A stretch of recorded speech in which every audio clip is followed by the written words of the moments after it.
Bienvenue à toi pour le 5 décembre, nouvelle vidéo, nouvelle journée, on continue le calendrier de l'Avent. Pour cette nouvelle vidéo, j'ai envie de parler avec toi de la fréquence des mouvements, c'est-à-dire le nombre de fois que tu fais chaque mouvement par semaine.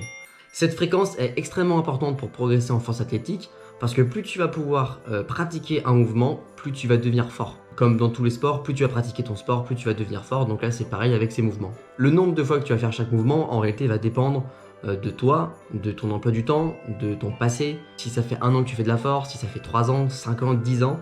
Donc ce chiffre va vraiment dépendre uniquement de toi. Mais vu que je suis gentil et c'est quand même le calendrier de l'Avent, je vais essayer de te donner les chiffres en fonction de ton niveau et en fonction de toi pour te donner des petits repères pour que tu t'entraînes au mieux et que tu deviennes bien plus fort et qu'en compétition t'exploses tout. Quand tu débutes, si tu as fait déjà un petit peu de muscu avant ou même pas, c'est pas bien grave, il faut quand même avoir minimum 2 squats par semaine. Un squat par semaine va suffire au début, tu vas comprendre le mouvement, tu vas pouvoir progresser, mettre un petit peu plus chaque semaine, sauf que tu n'auras pas assez de pratique et tu vas... C'est quoi qui vole là? Je sais pas si tu le vois. Damn. Néanmoins, tu n'auras pas assez de pratique, donc 2 squats par semaine va vraiment t'aider à accumuler plus de volume, accumuler plus de pratique et ton cerveau va beaucoup mieux enregistrer le mouvement. Au niveau du développé couché, je te conseille forcément minimum de développé couché. Je te conseille quand même de monter à 3.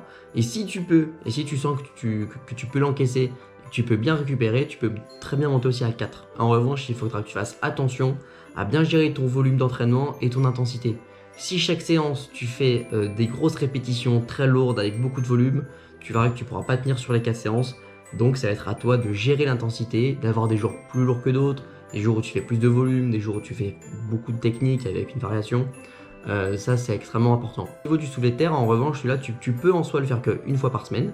Ça va très bien aller et c'est un mouvement qui est très demandeur au niveau du système nerveux. Donc, minimum une fois par semaine, bien évidemment.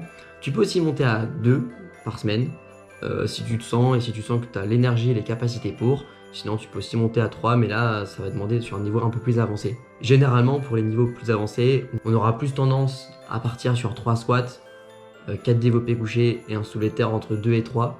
Là, encore une fois, ce chiffre va dépendre vraiment en fonction de toi. Par exemple, moi, j'avais essayé de me mettre 3 soulevés de terre par semaine. Mon 3e soulevé de terre, il était jamais bon, je me sentais fatigué, j'avais pas envie de le faire. Et généralement, quand tu vas dans une séance et que t'as pas envie de faire le mouvement, ça veut probablement dire que tu le fais trop ou que tu commences à fatiguer et que ça, c'est des choses à prendre en compte pour ta programmation. Si quand tu arrives dans une séance et que tu n'as pas envie de la faire et que le mouvement, tu te sens même écœuré du mouvement, c'est probablement que tu en as trop fait et que tu devrais peut-être lever le pied, faire un petit peu moins ce mouvement, le réduire de une fréquence, ça peut être vraiment bien.